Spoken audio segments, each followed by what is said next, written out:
প্রিয় শিক্ষার্থী, এ পর্যায়ে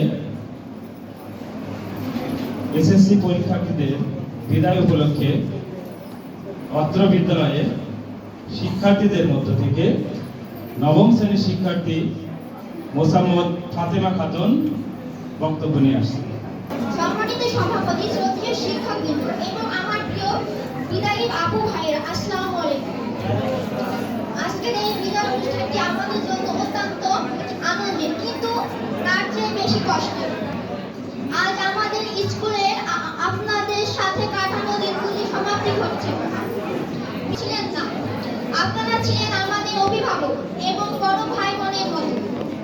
টিফিনের আড্ডা বা স্কুলের যে কোনো অনুষ্ঠানে একসাথে কাজ করার স্মৃতিগুলো আমাদের হৃদয়ে চিরকাল অমলিন থাকবে।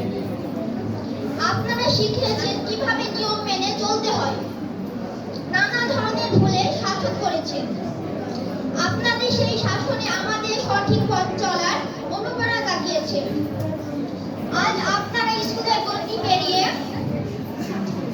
উজ্জ্বল ভবিষ্যৎ কামনা করি। আমার বক্তব্য শেষ করার আগে আমি বলতে চাই, বিদায় মানে শেষ নয়, বিদায় মানে নতুন শুরুর অপেক্ষায়। আপনারা সব সময় আমাদের হৃদয়ে থাকবেন। আপনারা আগামী পর্যায়ে সুন্দর লক্ষ্য সফল হোক। ধন্যবাদ।